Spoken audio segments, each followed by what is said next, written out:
Welcome to the Santa Cruz Coffee Break.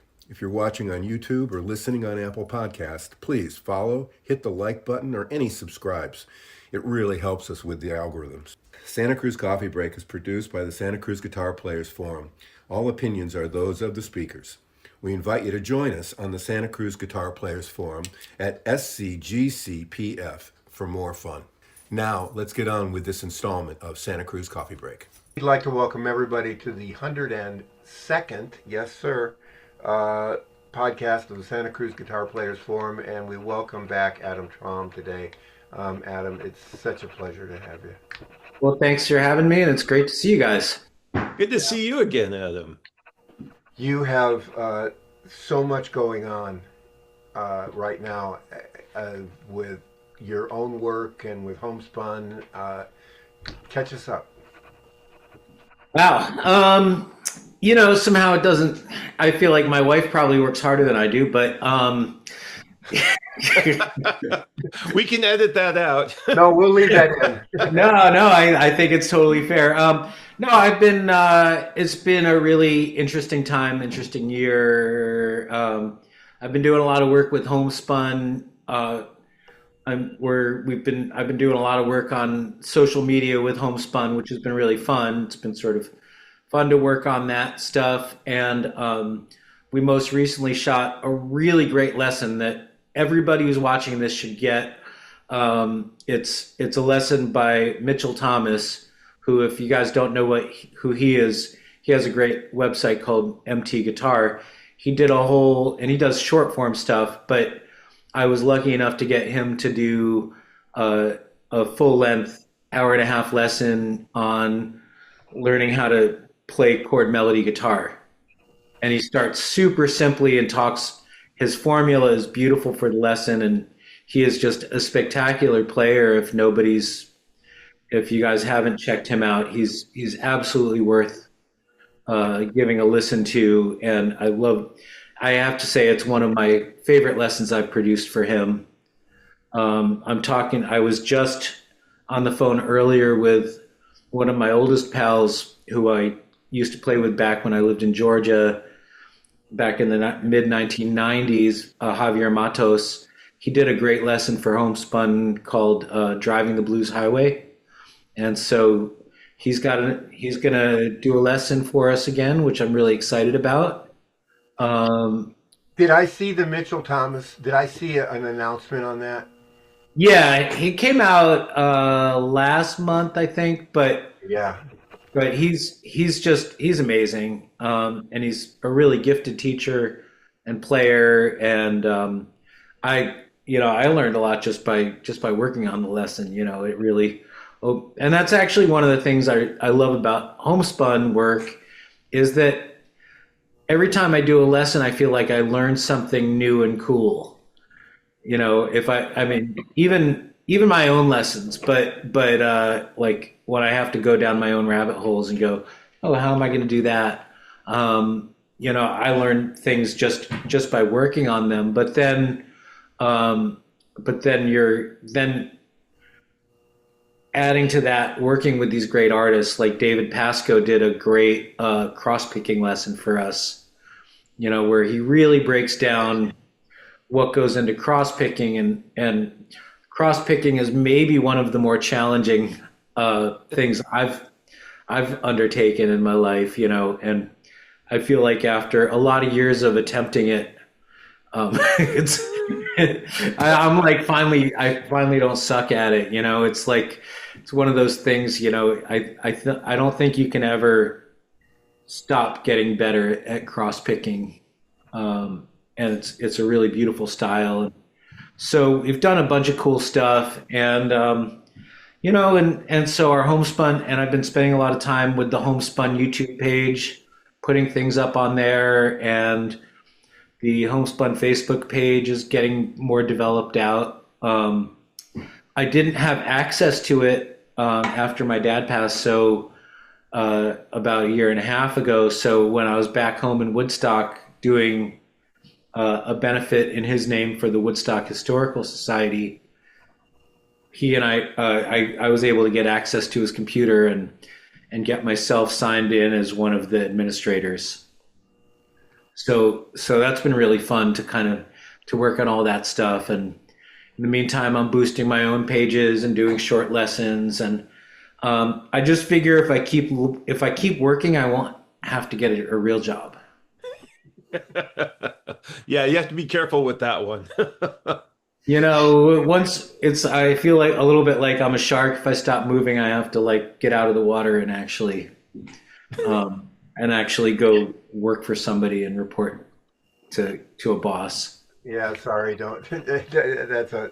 I'm really trying hard to avoid that. So, Yeah. so that's and I'm very excited. I was Casey Turner, who some people may know, who I've known since he started all of this stuff that he's doing.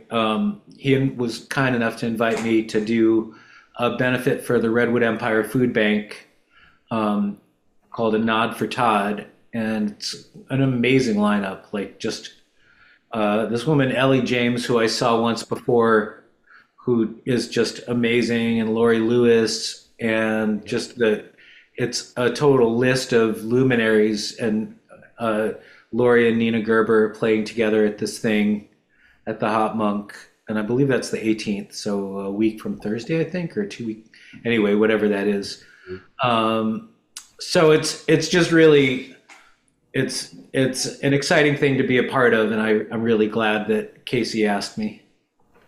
I did some work with Nina and Keith recently, and she's such a tasteful player. I mean, That's amazing. just just some things that she would come out and do and go, you just whoa. Yeah, absolutely. And so I've been really just trying to work, and I'm looking towards next year. I was invited back to Richard Thompson's camp again this year, which I'm ecstatic about, at Frets and Refrains, which happens the first week in July of 2026, right after July 4th. And I'm in talks with a couple of venues to try and add a couple of dates to my trip. And it's definitely been an interesting and exciting time for me. I'm really trying to get out there and just be proactive. And I've been writing a lot with my old buddy, who I wrote my song "In Twang We Trust" with, which my band recorded, and we're getting ready to put out our full album for that, Wolf Run. So it's been really, I've just been real productive and just trying to, like I said, just staying busy and creating and producing, and I have a friend who has asked me to produce his album at some point, and so if I can get that shoehorned into my schedule, I'm going to do that. So it seems, it doesn't seem like I'm doing anything until I start talking about what I've been doing. I understand that one. Yeah, it sounds like you're potentially a little overbooked. Yeah, I don't know. Not really. I mean, I'm still finding time to spend at my house, and and I've been the sort of the dark. No, it's not dark, but one of the things I do is Taekwondo on a fairly regular basis, and I teach some classes and sort of in service to the studio. So I'm going to be testing for my 3rd degree black belt at some point in the new year. Wow, which that's is impressive.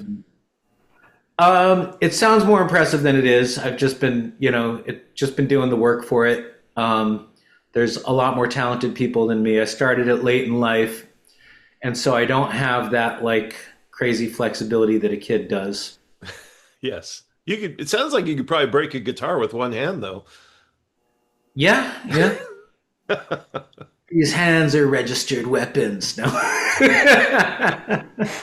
no, but I've got a great studio I'm working out of, and a 7th degree black belt runs the school, and we're a part of the Northern California Taekwondo Association. So it's kind of, I love doing things like that because, I see and meet people that I wouldn't have otherwise.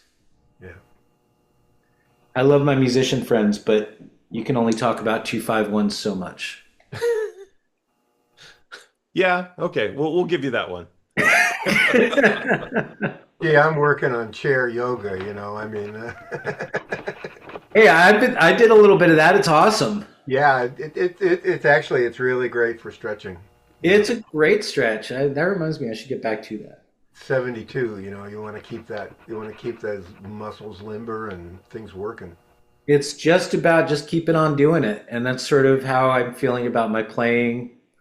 One of the things, I've got the Happy Traum model. You guys asked about that. Uh, Beautiful, this beautiful was, guitar. I love this guitar, and I just did a little work on one of the tuners, so it's back in commission again. And my sort of workhorse, which is getting good and worn in, is my OM pre-war. But I thought I would pull this one out for today, just because I haven't had a chance to play it much. But it's been great. I've been working on a lot of my technique stuff, and really just one of the things that I learned from just watching my dad over the years was how he never got tired of learning. Like I would always come home, or he'd be out here or whatever, and he'd say, "Oh yeah, check out this thing I'm working on," and it was like it was just to me it was so cool just that his intellectual curiosity never waned. And a lot of people once they learn what they learn, they're like, okay, I'm good for life, and they never go beyond that. But he was amazing in that he just kind of kept at it really until he stopped playing, till he got a little too sick to play. But That's the way to do it. Just keep pushing forward. Like your comment about being a shark, I think is really what it is. Is you just got to keep trying new things, keep looking for new ways to challenge yourself and find excitement and joy and happiness in the world, which sometimes can be a little tricky, a little difficult. But you know, I think we at least have found that the guitar is a pretty simple way to be both challenged and also enlightened. Um, Plus, you just play absolutely, things. I fully agree. And part of it for me is that let me just get rid of this email thing going on so I don't get distracted. Thank you for bearing with me. Um, I find that it's really my therapy, like after a day, like I as everyone does, you sort of have days where you're just like, "Arr," and something's annoying you or someone is annoying you, and you're just, and I really find that I'll say, oh wait, I haven't really sat down and played for a couple of days. And then I'll sit down and like really play and get into that zone. And all of a sudden I'm done and I'm like, oh, like I can breathe. And it's very, even though it's my job, it's also very therapeutic for me. I think that's something so special about music is that it gets people through. Yeah. It really does. It gives them something to distract them from all the crap and all the stuff that's in front of us right now. Yeah. And I think I don't know if there's something physical about, like, I've got the guitar leaned against my body and like those vibrations. Like I think there's got to be something scientifically that, maybe we can ask Henry Kaiser one day. He's probably studied this. But like there's something about that vibration that goes through your body, and even like just singing, feeling those breaths. I think there's something that's probably happens on a subatomic level for us. In a previous life, I was part of a study between digital and black and white traditional photography. Hmm. And what they found was that up and moving around and doing the thing under the, doing the thing with your hands under the enlarger, and picking up a piece of paper and walking over here and standing there and doing this and doing that actually was extremely good for people's brains. Where that if they were just sitting staring at a screen, so there's a lot of research on that, Adam, and it's pretty exciting stuff. I mean, it really tells you to keep going, keep swimming. I loved my darkroom work. That was my first career, as I think you know. I was a photojournalist for about 16 years. Yeah. Well, really 18 years, sort of by the time I fully transitioned to being a musician. And I worked all over the country and covered all kinds of stuff. I did the first Middle East peace signing in the Rose Garden between Arafat and Rabin, Wow. and I shot the '96 Olympics and Division One sports. And um, my wife is a big true crime documentary fan. She knits and listens to true crime, and the Scott Peterson case came up, and I actually shot the picture of the body being pulled from the water for Zuma Press. Wow. So I was kind of wondering if I was going to get a check after that. Thought I'd check in with Scott McTiernan and say, "Hey, where's my money?" Yeah, well, sorry they stopped making pennies. Exactly. Sad but true.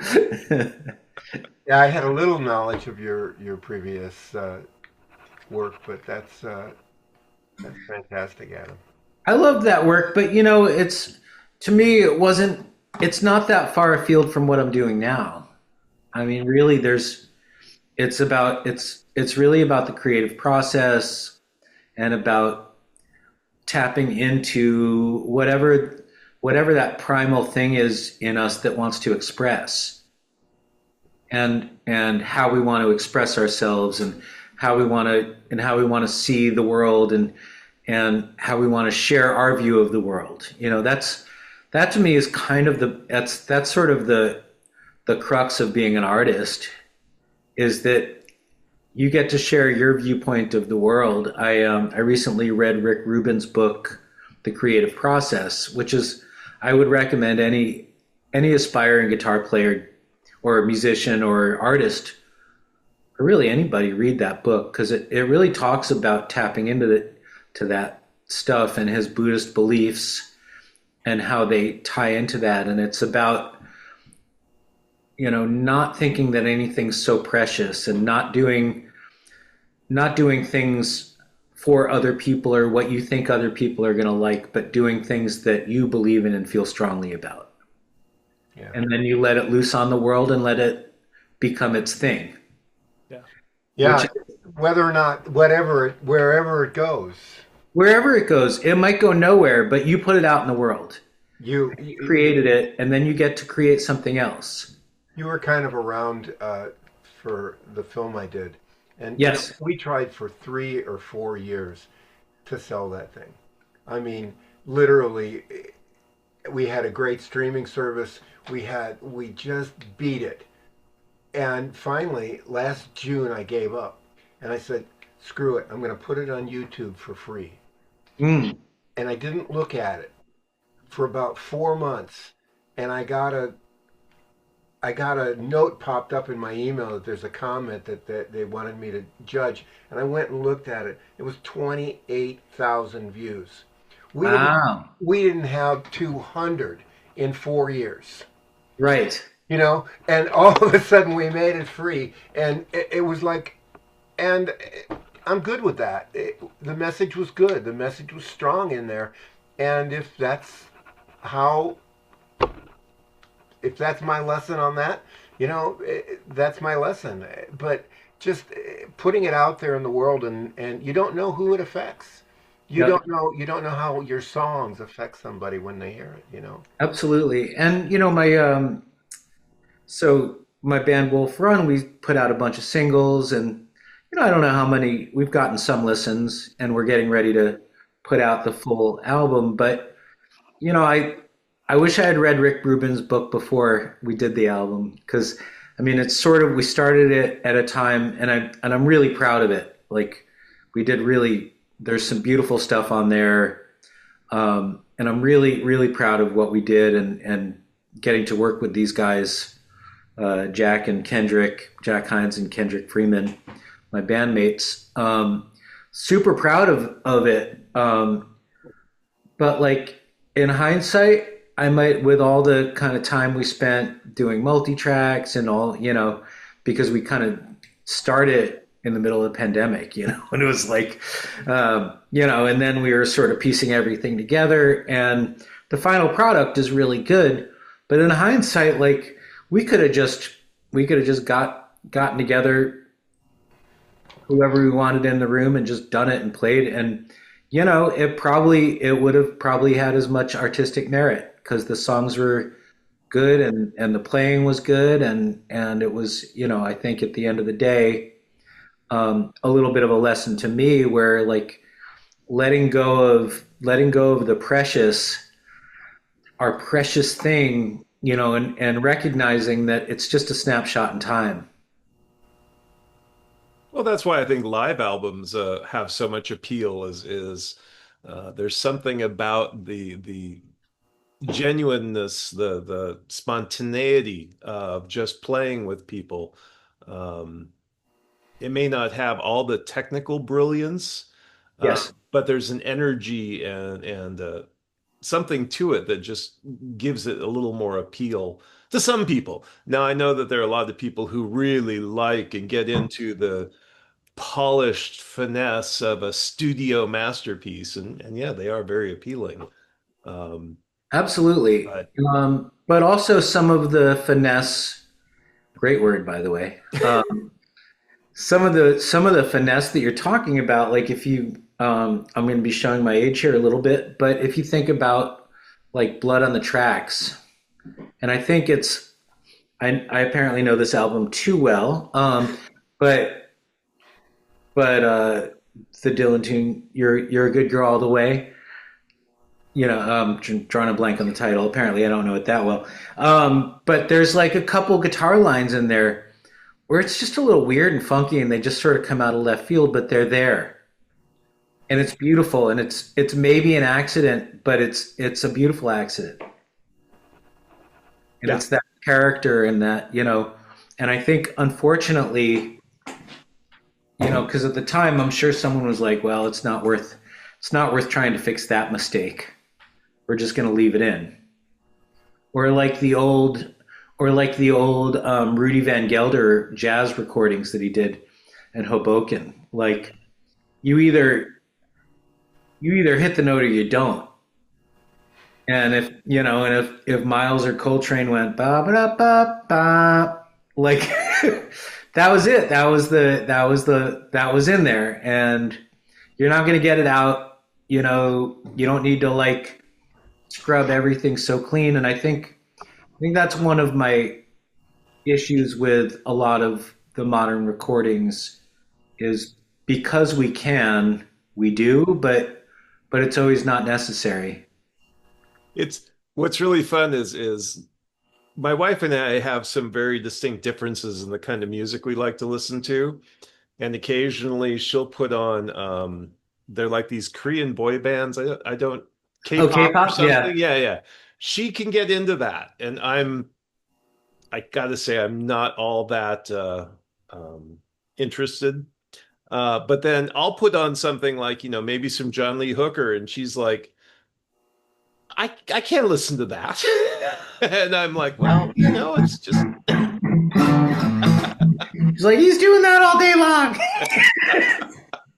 Why doesn't he do something different? Doesn't need to. He doesn't need to, because he doesn't have to. Yeah, he doesn't have to. Yeah, I think there's room for everything, and if you look at K-pop band, dance mixes, whatever, I think there's room for everything in there. Taylor Swift doesn't hit me here, but I know that she means a lot to a lot of people, and I'm not going to bag on her for that. Well, and I have found out that there are a couple of songs that she does. I didn't realize they were her songs that were actually, I liked them.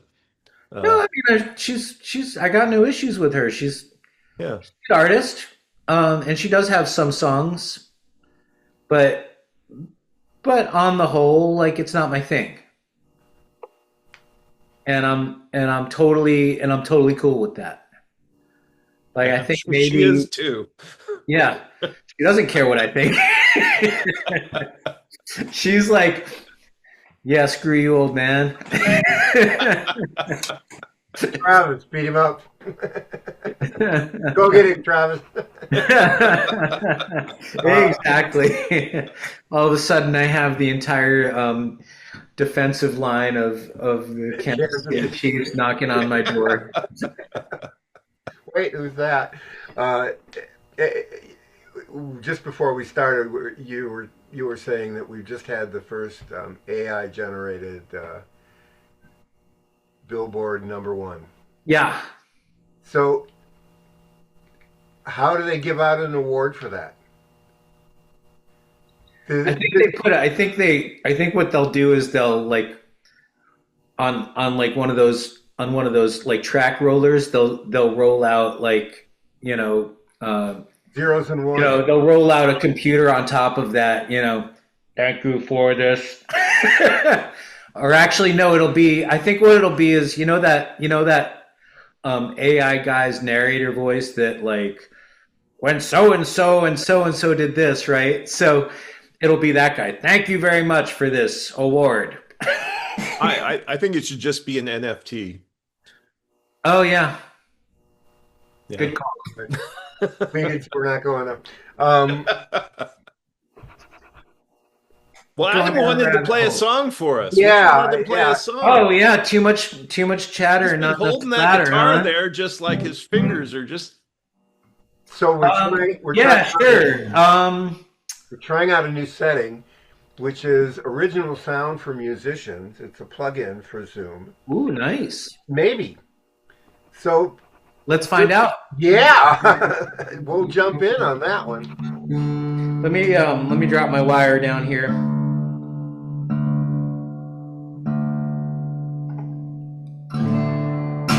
I'm gonna try not to screw this one up. It's brand new. Okay. This is I'm really actually a little nervous about it. I know I shouldn't be, but this is a co-write that I did with my friend Mike Lounibos, and it sort of ties into what we're talking about. Let's do it.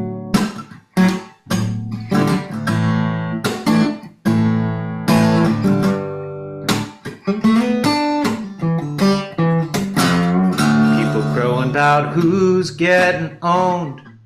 Kind of talk cuts to the bone. There's so much strength in being kind, and an eye for an eye will make you blind. Keep the order in your house. Forgive yourself if things go south. When shades are drawn and lamps go off, that's when we think our darkest thoughts. Shine a light in the shadows, so nothing's left but honesty. Doing right by each other, building dreams on top of dreams. We may not see the world the same, but we're all the same, you see. So shine a light in the shadows. Fiddling to Nero's tune, sipping from the devil's spoon. The high and mighty rig the game, stealing as they stoke the flames. Wish the saints could reach the fools, but God stuck with the golden rule A hateful heart is a dreadful thing, like clipping off a white dove's wings. Shine a light in the shadows, so nothing's left but honesty. Doing right by each other, building dreams on top of dreams. We may not see the world the same, but we're all the same, you see. So shine a light in the shadows.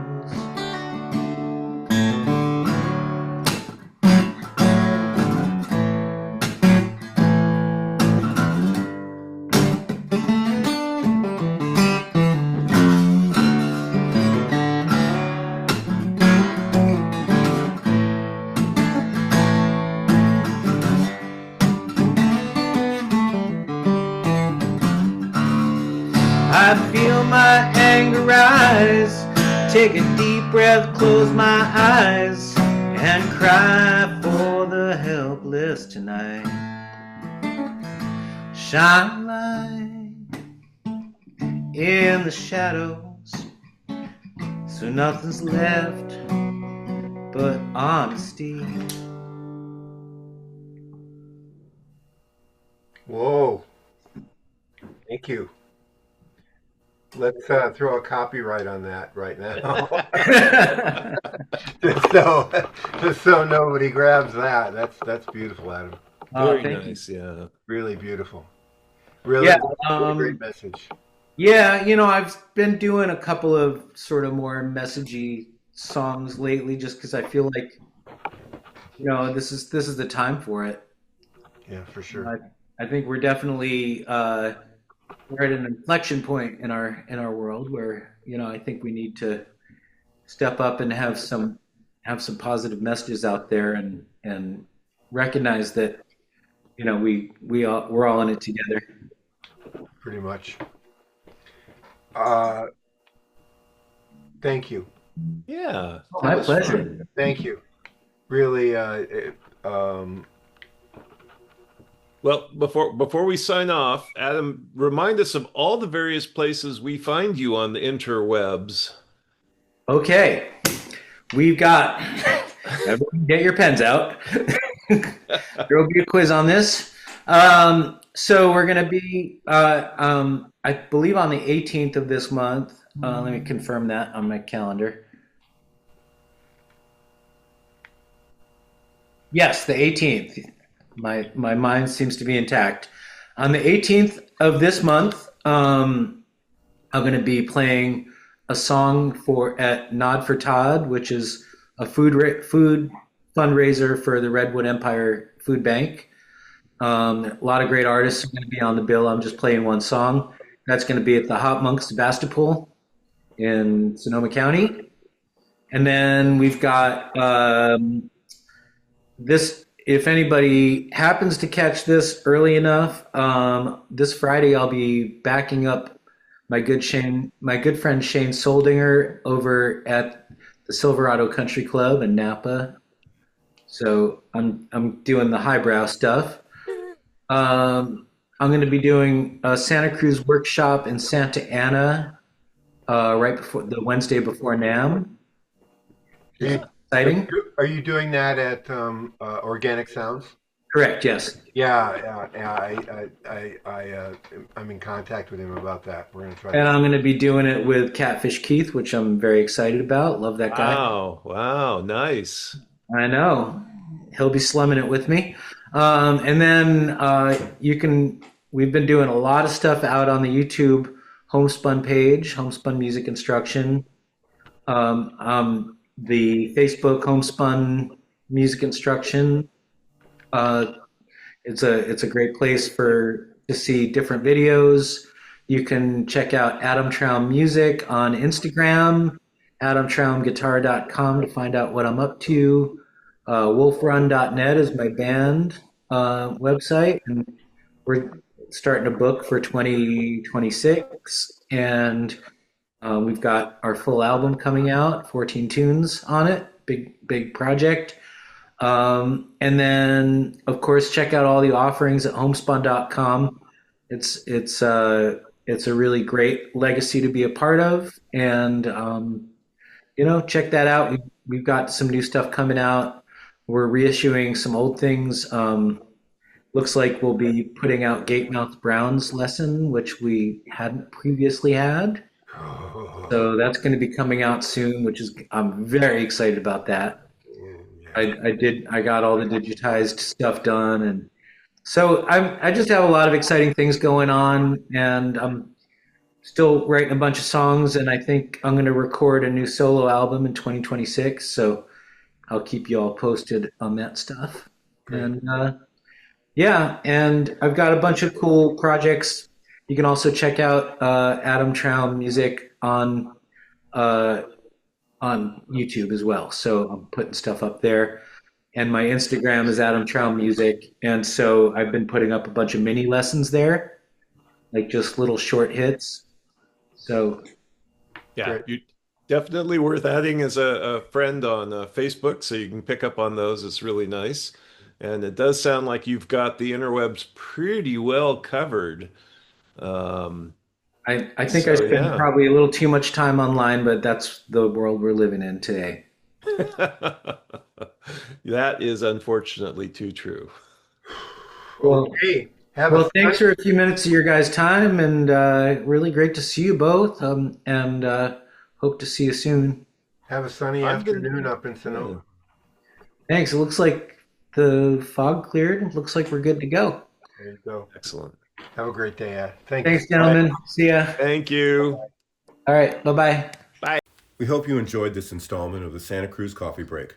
For more music-related fun, please join the Santa Cruz Guitar Players Forum at SCGCPF or santacruzguitarplayers.com. If you have any questions or possible podcast topics, please contact us. If you have a product or service that you feel would be of value to our listeners, please consider adding your support and keeping the coffee pot on. Contact us for more information. We ask that you hit the like, follow, bell, or bookmark buttons so we can keep you informed of upcoming podcast episodes. We hope you enjoyed Santa Cruz Coffee Break. Now it's time to go play your guitar.